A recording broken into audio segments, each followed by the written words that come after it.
មុនការប្រកួតមកដល់រវាងក្រុមជម្រើសជាតិថៃជាមួយនឹងឥណ្ឌូនេស៊ីមានរឿងរ៉ាវទាំងនេះកើតឡើង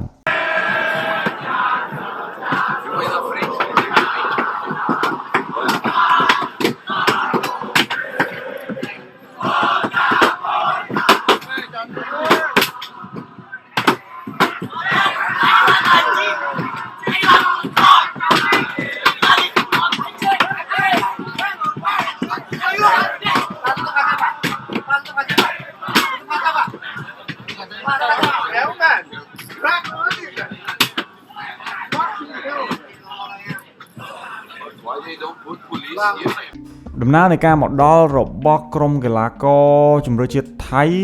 នៅកីឡដ្ឋានសេនីយ៉ាន់របស់ឥណ្ឌូនេស៊ីនោះគឺ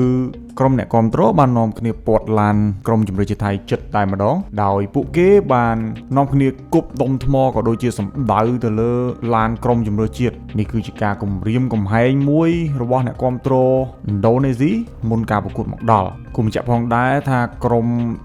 អ្នកគាំទ្ររបស់ឥណ្ឌូនេស៊ីគឺជាក្រុមដែលគាំទ្រកាចមួយប្រចាំ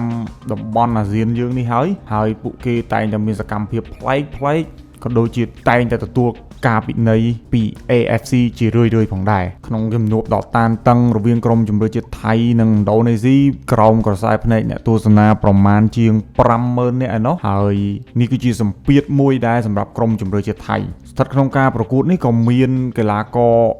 ថៃទទួលបានកាតក្រហមមួយផងដែរហើយក្នុងកំឡុងពេលដែលក្រុមជម្រើសជាតិឥណ្ឌូនេស៊ីកំពុងតែនៅមុខ1-0ប៉ុន្តែជាចុងក្រោយថៃនៅតែធ្វើបានល្អបន្ទាប់ពីរកគ្រាប់បានស្មើវិញនិងលេងរហូតដល់ចប់ការប្រកួតជាមួយនឹងលទ្ធផល